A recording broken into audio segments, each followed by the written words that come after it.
Salam sejahtera, sahabat dimanapun sahabat berada. Pada kesempatan ini saya akan menggunakan waktu saya untuk menanggapi pengajaran Pastor Philip Mantova mengenai baptisan Roh Kudus. Saudara yang saya kasih dalam Tuhan, sekali lagi saya menanggapi hal-hal yang objektif yang berhubungan dengan pengajaran Alkitab. Karena Pastor Philip Mantova adalah seorang pengkhotbah dan seorang gembala jemaat. Itu sebabnya saya perlu menanggapi hal-hal yang diajarkan yang dalam pandangan iman saya ini adalah sesuatu hal yang tidak alkitabiah, sehingga saya perlu menanggapinya. Sekali lagi tidak ada dengan rasa benci, tapi didorong oleh rasa kasih dan juga dengan satu harapan dan juga kerinduan agar Pastor Philip Mantova bisa benar-benar membangun seluruh pengajarannya di atas dasar kebenaran firman Allah. Memang ada pro dan kontra dalam hal ini, tapi baiklah kita orang-orang percaya atau orang Kristen di seluruh dunia, bahkan non-Kristen bisa melihat bahwa ada ajaran Kristen yang berdiri teguh di atas kebenaran firman Tuhan, dan tiap-tiap orang baiklah menggunakan Alkitab sebagai standar ukur kebenaran untuk membuat pengujian. Ya, dan tidak perlu berkomentar, saya tidak menyerang pribadi Pastor Philip Mantova. Yang saya tanggapi adalah pengajaran orang Kristen yang dewasa dalam iman, selalu menanggapi hal-hal yang bersifat objektif dan membangun kehidupan iman di atas dasar satu kesimpulan iman yang konstruktif. Nah, saudara yang saya kasih dalam Tuhan, mari kita dengarkan apa yang disampaikan oleh Pastor Philip Mantova mengenai baptisan Roh Kudus. Mari kita dengarkan videonya. Usaha saya agar Anda memperoleh karunia. Dan karunia-karunia roh dengan K huruf besar di sini, itu karunia-karunia. Tapi yang saya maksudkan adalah baptisan Roh Kudus. Ini karunia roh dengan K huruf besar. Ini kepenuhan, ini kehausan. Ini baptisan Roh Kudus seperti yang dikatakan oleh Yohanes. Aku membaptismu dengan air, bisa setiap saat saja asal kita janjian. Demikian juga di Sungai Yordan. Tapi dia yang datang sesudah aku tidak layak buka sepatu. Aku tidak layak untuk buka tali sandalnya. Dia akan membaptiskanmu dalam Roh Kudus. Dan dalam api juga. Itu dia. Ini yang disebut the gift dengan G huruf besar. Baptisan Roh Kudus dengan tanda berbahasa lidah. Lalu kenapa dikatakan terutama karunia untuk bernubuat?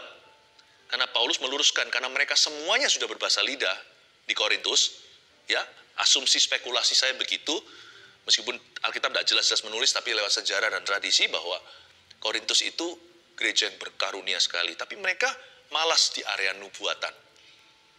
Mungkin kelihatan kanak-kanak rohani kali ya yang mau show off gitu. Karena mereka berasal dari kota metropolitan yang suka jor-joran. Mereka suka borju.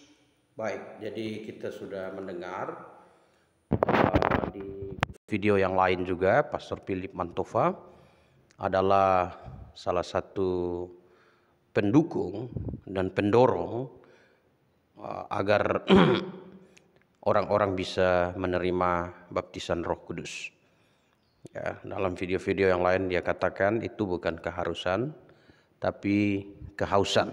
Nah, saudara yang saya kasih dalam Tuhan, baptisan Roh Kudus yang hari ini terjadi dalam kalangan Kristen, kelompok-kelompok Kristen tertentu, salah satu pengajarnya adalah Pastor Philip Mantova, itu lebih didominasi oleh suatu pengalaman rohani. Ya, mereka katakan itu pengalaman rohani dan bervariasi.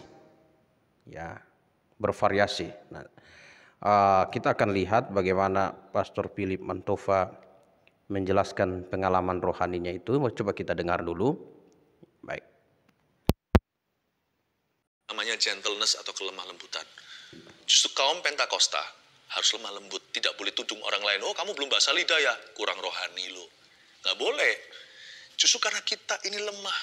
Kita harus kagum dengan mereka yang pengetahuan Alkitabnya banyak. Saya tidak sekuat kamu. Saya butuh diisi. Ya, saya butuh diisi. Makanya itu orang kalau mau terima bahasa lidah, biasanya yang sama Tuhan otak-atik dulu apa? Gengsinya, logikanya. Kalau orang itu masih pegang teguh, wah pengertianku yang paling benar, orang itu nggak akan terima. Dan orang biasanya kalau mau terima bahasa roh, terima baptisan Roh Kudus, biasanya dia akan mengalami dulu yang namanya proses Tuhan sampai dia itu merasa desperate. Merasa aku butuh. Kerendahan hati itu perlu. Orang sombong susah sekali, atau orang angkuh untuk menerima baptisan Roh Kudus. Biasanya orang menerima bahasa roh itu dalam kondisi hancur hatinya. Bukan berarti hancur hidupnya, nggak harus kita hancur hidup dulu, baru hancur. Barulah kita itu mengalami yang namanya kehancuran hati. Tapi kita harus... Baik, tentu saya perlu menanggapi ini, ya. Kata-kata yang disampaikan oleh Pastor Philip Mantova, kalimat yang kita amati dengan baik, terkandung makna di baliknya, ya, makna implisit, seperti menganggap bahwa orang yang tidak menerima baptisan Roh Kudus itu orang sombong, angkuh. Ini satu penilaian yang sangat subjektif, ya, tidak ada ukuran dan standar kebenaran atas penilaian yang dibuat oleh Pastor Philip Mantova. Nah, banyak orang-orang yang rendah hati, ya, di dalam sejarah, mereka bahkan tidak menerima baptisan Roh Kudus, bahkan mereka memberi kesimpulan bahwa saat ini baptisan Roh Kudus sudah tidak ada. Apakah orang-orang demikian itu tidak rendah hati? Ya jelas tidak. Nah, coba kita dengar. Lord, have mercy on me, fill me, penuhi aku. Saya juga ngalaminya begitu. Waktu saya merasa gimana, saya nggak dapat. Tapi pada satu titik saya berkata, I must have this. Teman-temanku sudah dapat semuanya dan saya lihat mereka punya kerohanian beda sama saya. Ada suatu keintiman yang saya tidak miliki. I want that. Tiba-tiba keluar. Nggak di gereja lagi waktu itu, di kamar mandi. Setiap orang pengalamannya beda-beda. Tapi saya percaya hari ini. Baik. Jadi kita perhatikan bahwa pengalaman dijadikan standar ukur kebenaran. Ya. Dan pengalaman dijadikan standar ukur untuk membangun pengajaran. Tentu ini sebuah, kalau kita katakan ini sebuah kesalahan, ya, karena pengalaman tidak bisa dijadikan tolak ukur kebenaran. Perasaan juga tidak bisa dijadikan tolak ukur kebenaran. Karena pengalaman-pengalaman yang dialami tiap-tiap orang itu berbeda-beda, bervariasi. Dan itu sangat subjektif. Artinya tergantung siapa yang mengalaminya. Nah, itu yang pertama. Apalagi perasaan. Ya, saudara yang saya kasih dalam Tuhan, ada pendekatan-pendekatan psikologi. Ya, para psikolog hari ini melakukan pendekatan dengan pendekatan alam bawah sadar. Nah, kalau saudara menilai, ya, saya sendiri membuat penilaian, orang-orang yang terjerumus di dalam kekristenan yang mengandalkan perasaan dan pengalaman, itu terbentuk dari kehidupan praktis mereka. Banyak di antara mereka yang punya beban hidup, ya mungkin itu broken home, mungkin itu masalah sosial, masalah bisnis, ya masalah rumah tangga. Mereka tidak punya jalan keluar, tidak punya tempat untuk mencurahkan isi hati mereka. Nah, di tempat-tempat di gereja-gereja seperti uh, yang yang mengandalkan pengalaman ini, mereka didorong untuk membangun keintiman katanya. Ya, membangun keintiman sehingga dalam satu titik dalam alam bawah sadar mereka tiba-tiba mereka bisa menangis, histeris, ya, mencurahkan semua yang ada di dalam isi hati mereka, beban-beban atau unek-uneknya dicurahkan semua. Sesudah itu mereka akan mengalami yang mereka katakan damai sejahtera. Sebenarnya ini bukan pendekatan kebenaran, ini sebenarnya ini pendekatan psikologi, ya, alam bawah sadar. Nah, saudara yang saya kasih dalam Tuhan, sekali lagi pengalaman tidak dapat dijadikan tolak ukur kebenaran. Ya, bisa saja dikatakan intim dengan Tuhan. Intim dengan Tuhan ini seperti yang dikatakan Pastor Philip Mantova, ini sesuatu hal yang subjektif. Mungkin dia menilai intim dengan Tuhan itu ya makin giat dalam perkara rohani, ya makin giat dalam semua aktivitas rohani, ya tindak tanduk dan segala macam, ya karena makin giat, ya karena alam bawah sadarnya itu ya semua beban di dalam hidupnya sudah berhasil dikeluarkan dan dia merasa dekat dengan Tuhan. Ya, nah merasa ini bahaya, merasa dekat dengan Tuhan tetapi tanpa dasar kebenaran, tanpa pengertian yang benar. Dalam kitab Roma pasal 10 kita bisa lihat Alkitab kita, ya, Roma pasal 10 ayat 1 sampai ayat 3, Rasul Paulus sudah mengingatkan, ya. Sebelum saya membahas tentang bahasa roh, Roma pasal 10 ya ayat 1 sampai ayat 3 kita bisa lihat, dikatakan, saudara-saudara, keinginan hatiku dan doaku kepada Tuhan ialah supaya mereka diselamatkan. Jadi mereka merasa dekat dengan Tuhan, merasa intim dengan Tuhan dalam istilah Pastor Philip Mantova tadi, ya. Tetapi pengertian tentang keselamatan, pengertian tentang doktrin-doktrin dasar, bahkan mereka belum memilikinya. Seringkali kita temui demikian, ya. Mereka rasa dekat, tapi ketika kita ditanya apakah saudara sudah diselamatkan, apakah saudara sudah pasti mati masuk surga, ya, atau kita bertanya doktrin-doktrin dasar iman Kristen, seringkali jawaban mereka itu bisa dikatakan ngelantur, ya, tanpa dasar ayat firman Allah. Nah ini bahaya, ini belum diselamatkan. Nah, ya, ayat 2, sebab aku dapat memberi kesaksian tentang mereka bahwa mereka sungguh-sungguh giat untuk Allah tetapi tanpa pengertian yang benar, ya. Jadi sebenarnya orang Kristen tidak boleh tanpa pengertian yang benar.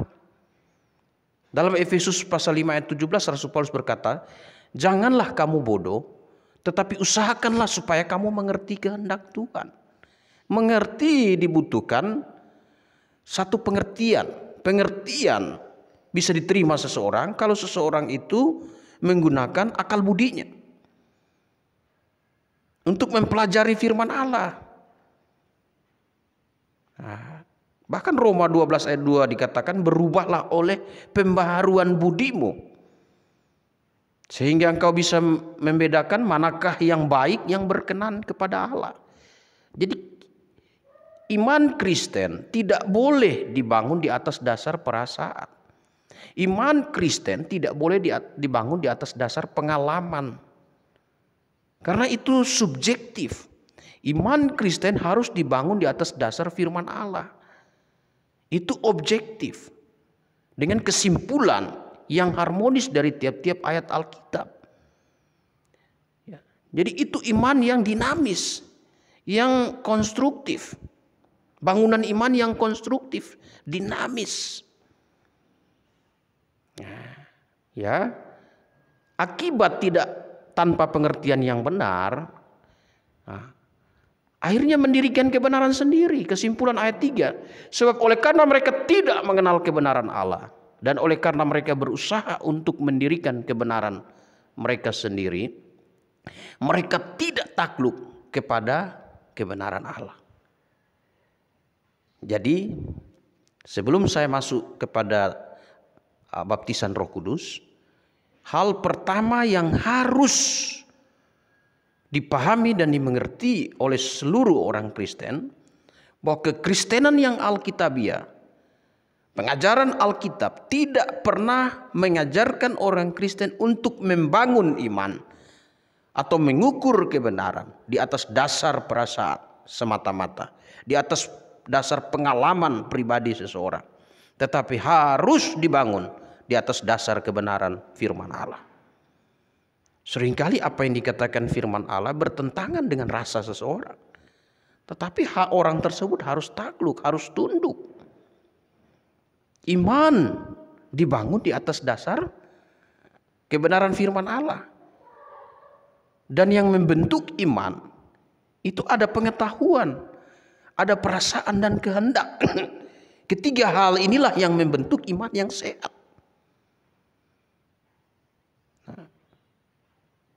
Saudara yang saya kasih dalam Tuhan, ya, ini panjang sebenarnya, tapi kita akan lihat mengenai baptisan Roh Kudus. Ya, kita akan menanggapi.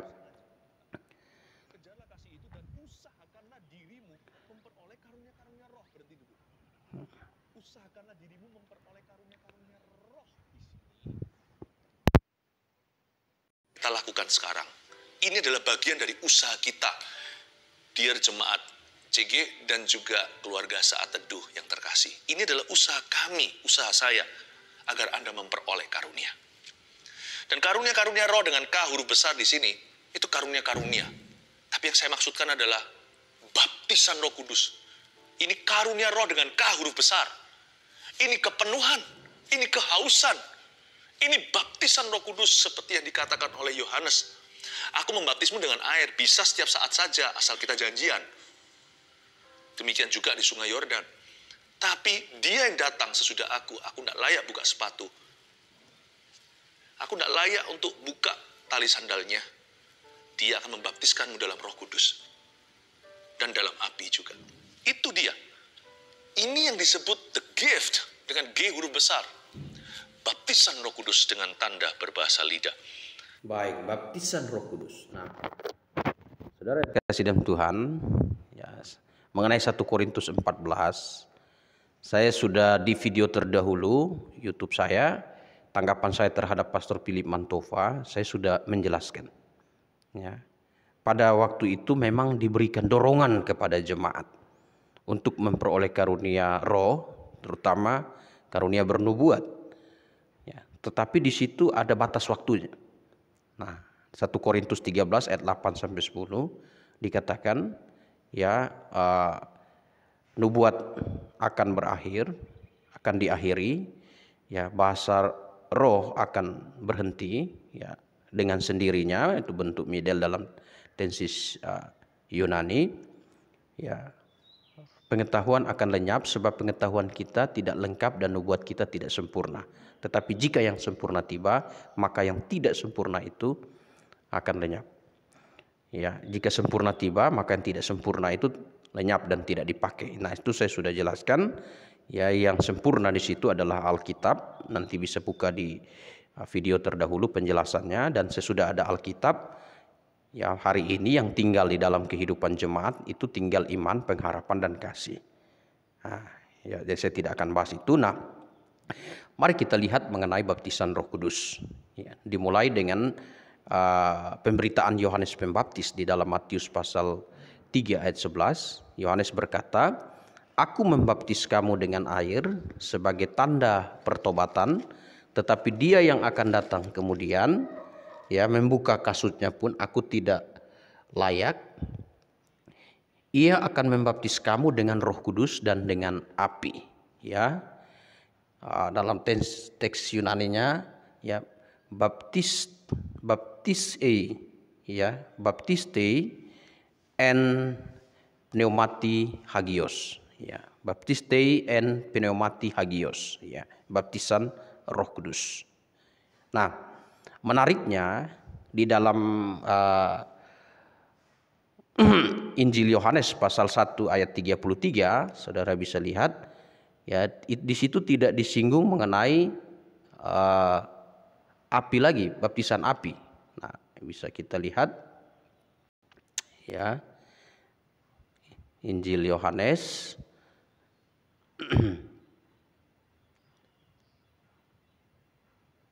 pasal 1 ayat 33. Ya, dikatakan di situ,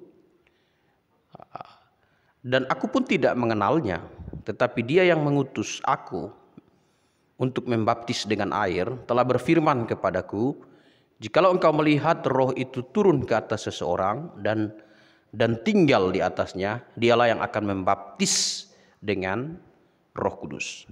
Ya.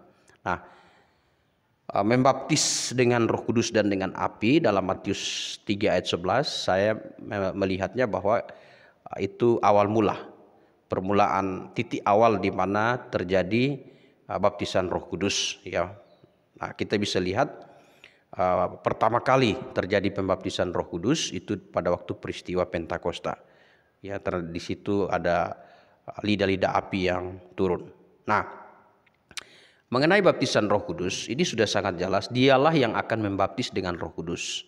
Ya, dia di sini siapa? Yaitu Yesus Kristus. Jadi baptisan Roh Kudus itu dilakukan langsung oleh Yesus Kristus.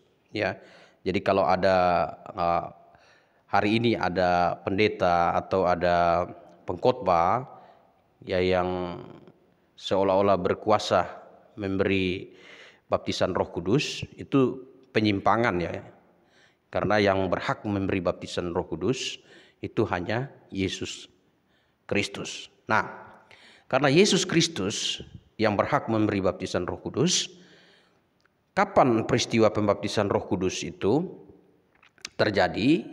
Nah, kita perhatikan percakapan Yesus Kristus dengan rasul-rasul sebelum dia terangkat ke sorga. Kita bisa perhatikan di dalam Kisah Para Rasul pasal 1. Ini kita sudah mulai masuk ke dalam pembelajaran. Kisah Para Rasul pasal 1 ayat yang kelima.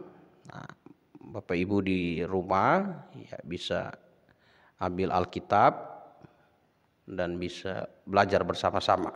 Ya, sebab Yohanes membaptis dengan air, tetapi tidak lama lagi kamu akan dibaptis dengan Roh Kudus. Nah, Bapak Ibu garis bawahi bagian tidak lama lagi. Berarti pembaptisan Roh Kudus akan segera terjadi pada masa itu. Tidak lama lagi kamu akan dibaptis dengan Roh Kudus. Ya. Kemudian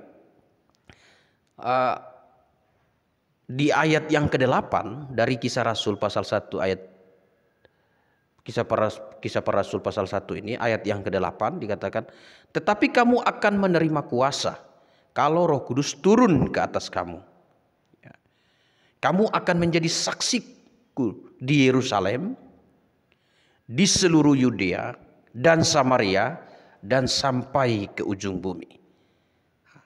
Jadi tidak lama lagi akan terjadi pembaptisan Roh Kudus, dan Tuhan Yesus menyebutkan di mana tempat akan terjadi baptisan Roh Kudus. Ya, pertama di Yerusalem. Ini baptisan Roh Kudus itu untuk menandai Roh Kudus mulai bekerja dalam kehidupan jemaat dan dalam kehidupan orang percaya. Jadi kalau kita lihat dari teks Kisah Rasul pasal 1 ayat 8, ya, dengan mulai bekerja Roh Kudus, orang-orang yang Kristen yang tadinya, jemaat-jemaat Kristus yang tadinya mungkin tidak memiliki keberanian, ya kita bisa lihat mereka memang tidak memiliki keberanian, tetapi sesudah terjadi pembaptisan Roh Kudus mulai bekerja di dalam jemaat dan di dalam diri orang percaya, maka mereka begitu berani memberitakan firman, menghadapi tantangan, menghadapi ejekan, menghadapi tuntutan. Bahkan mereka tidak takut untuk dipenjara, bahkan di dalam penjara mereka tetap memberitakan Injil. Ya. Nah, kalau kita lihat Kisah Rasul 1 ayat 8, ini baptisan Roh Kudus ini menandai pekerjaan Roh Kudus dimulai Karena di dalam Injil Yohanes pasal 7, ya, saudara bisa buka Alkitab saudara. Injil Yohanes pasal 7, ya, kita bisa lihat Injil Yohanes pasal 7 ayat 37 dan 3 sampai 39. Dan pada hari terakhir, yaitu pada puncak perayaan itu, Yesus berdiri dan berseru, barang siapa haus, baiklah ia datang kepadaku dan minum. Barang siapa percaya kepadaku, seperti yang dikatakan oleh kitab suci, dari dalam hatinya akan mengalir aliran-aliran air hidup. Yang dimaksudnya ialah roh yang akan diterima mereka yang percaya kepadanya, sebab roh itu belum datang karena Yesus belum dimuliakan. Jadi sesudah Yesus naik ke sorga, maka dia sendiri berpesan, lebih baik aku pergi supaya dia datang. Yang dimaksudnya itu adalah Roh Kudus atau Roh Penolong. Ya. Nah, jadi Yesus naik ke sorga, Roh Kudus turun. Menandai bahwa mulai peristiwa pembaptisan Roh Kudus yang pertama terjadi di Yerusalem pada waktu hari Pentakosta. Ya, Kisah Rasul pasal 2 itu peristiwa pembaptisan Roh Kudus. Ya, di mana rasul-rasul pada waktu itu dan orang jemaat Kristus berkumpul di satu rumah. Lalu pada waktu mereka duduk, ya, mereka melihat lidah-lidah angin, ya, langit dari suatu bunyi seperti turun angin keras. Lalu mereka lihat lidah-lidah api seperti nyala api bertebaran dan hinggap pada mereka masing-masing. Ya, maka penuhlah mereka dengan Roh Kudus. Kisah Rasul pasal yang kedua, yaitu terjadi di Yerusalem. Kamu akan menjadi saksiku di Yerusalem. Dan ini terjadi secara langsung dilakukan oleh Tuhan Yesus, tanpa melalui penumpangan tangan siapapun. Ya, tanpa melalui perantara siapapun. Ya, di Yerusalem terjadi langsung, dan kemudian mereka mulai berkata-kata dalam bahasa-bahasa lain seperti yang diberikan oleh Roh kepada mereka untuk mengatakannya. Ini bahasa lidah, fenomena bahasa lidah yang pertama, ya, terjadi dalam jemaat pada waktu peristiwa Pentakosta. Dan bahasa lidah di sini bukan bahasa lidah yang seperti diajarkan oleh Pastor Philip Mantova, bahwa manusia tidak mengerti, tetapi hanya Allah yang mengerti. Sebenarnya 1 Korintus 14 itu harus dibaca keseluruhan dari konteks, ya, bagian tersebut, narasi tersebut di dalam 1 Korintus 14. Sebenarnya itu penuh dengan sindiran. Ya, sindiran. Rasul Paulus berkata, ya, kalau kamu berkata-kata dalam bahasa roh dan orang lain tidak mengerti, Paulus berkata bahwa lebih baik aku berkata dengan 5 kata yang dimengerti orang daripada beribu-ribu kata yang tidak dimengerti. Ya, saya sudah jelaskan itu di video YouTube saya, ya, sebelumnya, tanggapan saya terhadap Pastor Philip Mantova. Jadi bahasa lidah di sini adalah bahasa yang dimengerti oleh manusia. Ya, dan itu bisa kita lihat di Kisah Rasul pasal 2 ayat yang ke-8. Bagaimana mungkin kita masing-masing mendengar mereka berkata-kata dalam bahasa kita sendiri, yaitu bahasa yang kita pakai di negeri asal kita. Jadi bahasa yang dimengerti. Ya. Kalau bahasa roh yang dipraktikkan oleh Pastor Philip Mantova, ada videonya, dan juga beberapa kalangan Kristen, itu bahasa yang seperti mantra, karena kalimatnya itu diulang-ulang. Itu mensugesti diri sebenarnya untuk masuk ke dalam satu alam bawah sadar. Kemudian kita akan berpikir bahwa alam bawah sadar itu adalah kita punya keintiman dengan Tuhan. Itu salah sebenarnya. Ya, karena bahasa lidah adalah suatu bahasa yang dimengerti. Bahkan saya sudah bahas, ya, di dalam Injil Markus pasal 13 ayat 11. Bahasa Roh Kudus itu bahasa yang dimengerti, yang dikaruniakan Roh Kudus, kata-kata yang dikaruniakan Roh Kudus. Ya, itu bahasa yang dapat dipahami dan dimengerti oleh manusia. Bahkan 1 Korintus 14 ayat 9 dan 10, ya, dikatakan di situ bahwa tidak ada satu bahasa pun di dunia ini yang bunyinya tidak memiliki arti. Nah, jadi peristiwa Pentakosta, baptisan Roh Kudus, kemudian diikuti dengan bahasa karunia bahasa lidah itu bahasa yang dimengerti. Ya, saudara bisa lihat itu. Nah, itu terjadi di Yerusalem, langsung dilakukan oleh Yesus Kristus.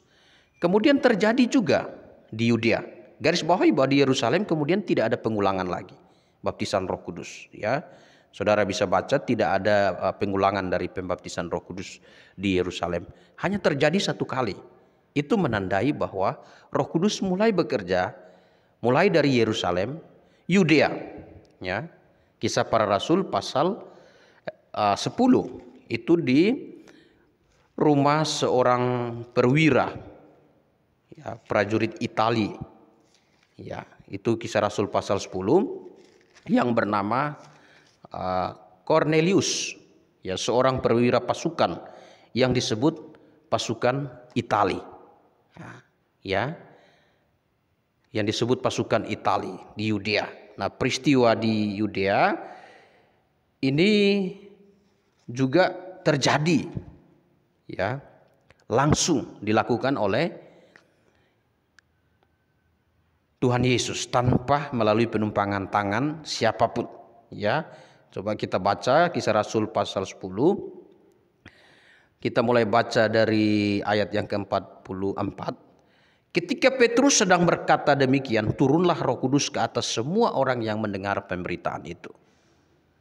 Dan semua orang percaya dari golongan bersunat yang menyertai Petrus tercengang-cengang karena melihat bahwa karunia Roh Kudus dicurahkan ke atas bangsa-bangsa lain juga. Ya. Nah, ini terjadi di Yudea. Ya. Kita lihat ya, Yudea di Yerusalem terjadi di antara peristiwanya pada waktu hari Pentakosta, dan yang menerima baptisan Roh Kudus adalah jemaat Kristus. Kemudian di Yudea ini adalah terjadi di rumah Cornelius, seorang yang saleh, ya, yang punya rasa lapar dan haus akan kebenaran, sehingga Allah memimpin Rasul Petrus untuk bertemu dengan Cornelius. Kemudian saat berbicara, Roh Kudus turun, terjadi pembaptisan Roh Kudus. Ya, terjadi pembaptisan Roh Kudus.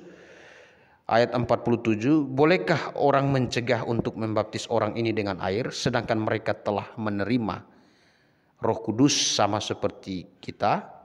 Lalu ia menyuruh mereka dibaptis dalam nama Yesus Kristus.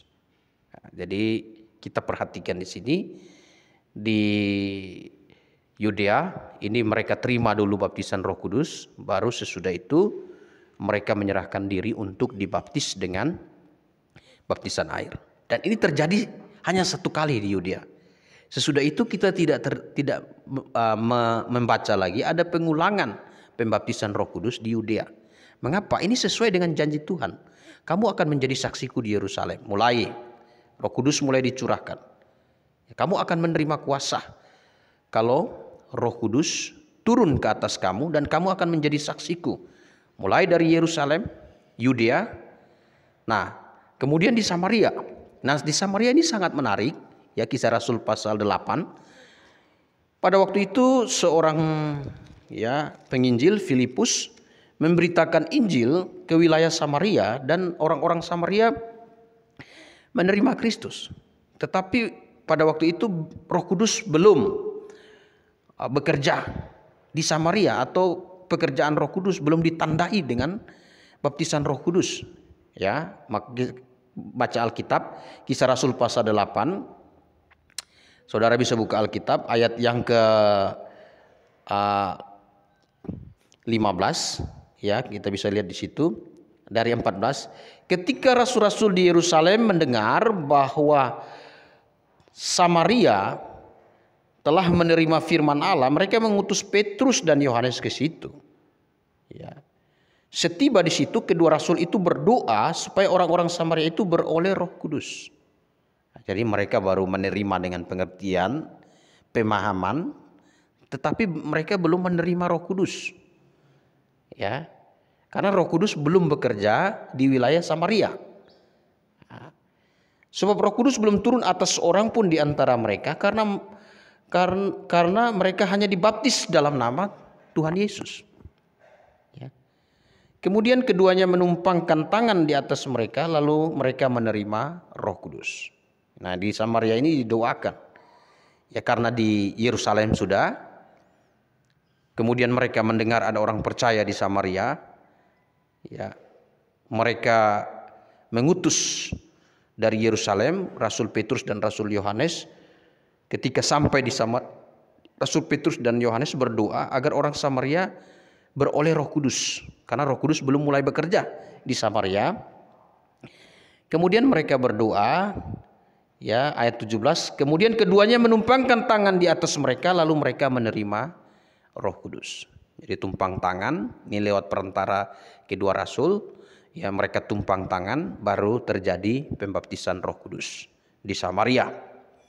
Ya. Nah, di Samaria melalui penumpangan tangan rasul. Dan sesudah itu kita tidak melihat ada pengulangan lagi terjadi pembaptisan Roh Kudus di Samaria. Nah, kemudian ya sampai ke ujung bumi. Artinya setiap tempat diwakili dengan satu peristiwa pembaptisan Roh Kudus. Yerusalem satu kali, ya, menandai bahwa Roh Kudus mulai bekerja. Ya, sesudah itu orang-orang di Yerusalem yang percaya kepada Yesus Kristus sebagai Tuhan dan Juru Selamat, Roh Kudus langsung tinggal di dalam hatinya. Mereka langsung menerima karunia Roh Kudus dengan menerima meterai Roh Kudus di dalam hatinya. Nah, sampai ke ujung bumi. Ya. Nah, Kisah Rasul pasal 19 itu terjadi pembaptisan Roh Kudus di Efesus. Dan ini melalui penumpangan tangan Rasul Paulus. Rasul Paulus sendiri mengakui bahwa ya dia menjadi rasul untuk bangsa-bangsa lain. Ya, jadi kita bisa lihat Kisah Rasul pasal 19, ya, saudara bisa buka Alkitab. Ya, Kisah Rasul pasal yang ke-19. Ya. Ayat yang kita bisa mulai dari ayat yang ke-5, ya. Ketika mendengar hal itu, mereka memberi diri mereka dibaptis. Dan ketika Paulus, ya, ayat 6, ya, dan ketika Paulus menumpangkan tangan atas mereka, turunlah Roh Kudus ke atas mereka. Ya, jadi ada 4 pasal di dalam Kisah Para Rasul yang menceritakan tentang peristiwa pembaptisan Roh Kudus. Ya, ini di Efesus. Dan sesudah itu kita tidak terjadi pengulangan lagi pembaptisan Roh Kudus di jemaat-jemaat lain. Bahkan kalau kita baca di dalam surat-surat Paulus, ya, hampir tidak menyinggung mengenai pembaptisan Roh Kudus lagi. Ya, tetapi penekanan Rasul Paulus kepada jemaat bahwa orang yang percaya mereka langsung dimeteraikan dengan Roh Kudus. Dan Roh Kudus tinggal di dalam hati orang percaya. Nah, jadi baptisan Roh Kudus kalau kita lihat dari Alkitab hanya terjadi di 4 lokasi. Nah, sesuai dengan janji Tuhan Yesus. Tidak lama lagi kamu akan, ya, dibaptis dengan Roh Kudus. Nah, Kisah Para Rasul pasal 1 tadi, coba kita kembali. Ya, Kisah Para Rasul 1 ayat 5. Kita bisa lihat di situ. Sebab Yohanes membaptis dengan air, tetapi tidak lama lagi kamu akan dibaptis dengan Roh Kudus. Nah, ya, tidak lama lagi kamu akan dibaptis dengan Roh Kudus, dan memang tidak lama. Terjadi di Yerusalem 1 kali, terjadi di Yudea 1 kali, terjadi di Samaria 1 kali, terjadi di Efesus mewakili ujung bumi 1 kali. Dan sesudah itu menandai Roh Kudus mulai bekerja. Dan setiap orang yang percaya pada sesudah peristiwa pembaptisan Roh Kudus di Yerusalem, di Yudea, Samaria, dan juga di Efesus mewakili ujung bumi, itu setiap orang yang percaya kepada Kristus langsung menerima Roh Kudus di dalam hatinya. Nah, kalau kita lihat di dalam teks Kisah Rasul pasal 8, sebelum ada pembaptisan Roh Kudus belum bekerja di Samaria. Ya, ayat 15. Setiba di situ kedua rasul itu berdoa supaya orang-orang Samaria itu beroleh Roh Kudus, sebab Roh Kudus belum turun atas seorang pun di antara mereka, karena mereka hanya dibaptis dalam nama Tuhan Yesus. Artinya mereka belum menerima. Roh Kudus belum tinggal di dalam hati mereka, dalam hidup mereka. Nah, sesudah pembaptisan Roh Kudus itu menandai bahwa Roh Kudus mulai bekerja. Baptisan Roh Kudus, ya, itu menandai Roh Kudus mulai bekerja. Saya ulangin, di Yerusalem, di Yudea, di Samaria, di Efesus, mewakili ujung bumi. Dan sesudah itu setiap orang yang percaya langsung menerima Roh Kudus di dalam hatinya. Di dalam Efesus pasal 1 ayat yang ke-13, coba lihat Efesus pasal 1 ayat yang ke-13, ya.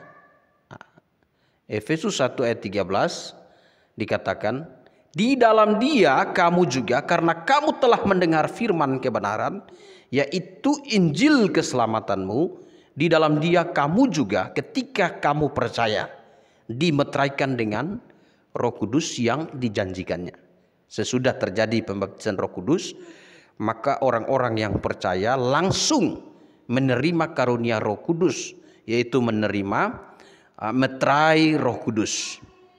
Ya, menerima meterai Roh Kudus. Ya. Ya, mereka menerima meterai Roh Kudus. Nah, dan Roh Kudus tinggal di dalam hati. Roh Kudus tinggal di dalam hati. Nah, kita bisa lihat di dalam 2 Korintus. Ya, 2 Korintus. Kita lihat Alkitab kita. Ya, 2 Korintus. Oke. Ya, kita bisa lihat 2 Korintus pasal 1 ayat 21 dan 22. Dikatakan, sebab Dia yang telah meneguhkan kami bersama-sama dengan kamu dalam Kristus adalah Allah yang telah mengurapi. Ini mengurapi telah. Jadi orang percaya itu telah menerima pengurapan. Jangan lagi minta pengurapan. Urapi dia Bapa, urapi dia. Ketika seseorang percaya dimeteraikan dengan Roh Kudus dan menerima pengurapan.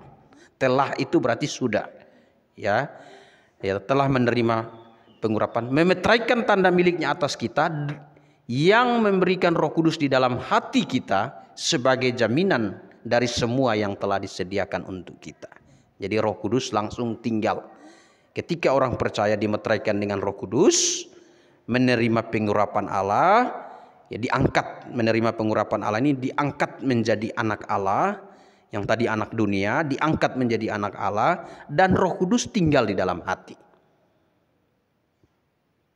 Jadi sesudah itu orang percaya, sesudah peristiwa pembaptisan Roh Kudus yang tidak lama lagi yang dikatakan Tuhan Yesus terjadi di Yerusalem, di Yudea, Samaria, dan ujung bumi diwakili oleh Efesus, maka sesudah itu Roh Kudus mulai bekerja dan tinggal di dalam hati setiap orang percaya. Dan kalau hari ini orang Kristen yang sudah dilahirkan kembali, dia dilahirkan dari air dan roh, ya, lewat firman, dan Roh Kudus mengubah hidupnya, terjadi perubahan hidup, menghasilkan buah roh. Ya, bukan dengan rasa dan pengalaman, tetapi dengan pengertian. Hidupnya mulai berubah, digerakkan oleh Roh Kudus. Ya. Di dalam Filipi dikatakan keinginannya diubah oleh Allah. Tadi ingin berbuat dosa, sesudah ada Roh Kudus di dalam hatinya, dia didorong untuk berbuat kebenaran. Ya. Jadi itulah sebabnya saya tidak sependapat dengan Pastor Philip Mantofa dalam hal baptisan Roh Kudus. Ya. Karena kita bisa baca di Alkitab tidak ada pengulangan lagi pembaptisan Roh Kudus. Ya, tidak ada pengulangan di Korintus, tidak ada pengulangan di Efesus, tidak ada pengulangan di Galatia, di Tesalonika, dan di jemaat-jemaat yang lain. Semoga penjelasan singkat saya, ya singkat ya, Ini sebenarnya singkat kalau untuk penjelasan, tapi waktunya cukup panjang. Ini bisa menjadi satu hal yang membangun iman. Sekali lagi, orang Kristen tidak boleh seperti Kristen yang belum dewasa, hanya mengandalkan rasa dan pengalaman. Tapi harus menjadi orang Kristen yang dewasa. Iman harus dibangun di atas pengertian yang benar. Pengertian yang benar itu sangat-sangat penting. Ya, saudara harus menguji dan memegang yang baik, menyelidiki seperti orang-orang percaya di Berea, untuk mengetahui mana yang benar, mana yang salah. Sekali lagi, saya tidak punya masalah pribadi dengan Pastor Philip Mantova. Saya pun tidak membenci Pastor Philip Mantova. Saya memiliki tanggung jawab sebagai pemberita kebenaran. Saya juga memiliki rasa kasih, dan saya juga berdoa untuk Pastor Philip Mantova agar semua pengkhotbah, pemberita kebenaran membangun iman di dalam kasih karunia, di atas dasar kebenaran Alkitab. Demikian, salam dari saya. Tuhan Yesus menyertai.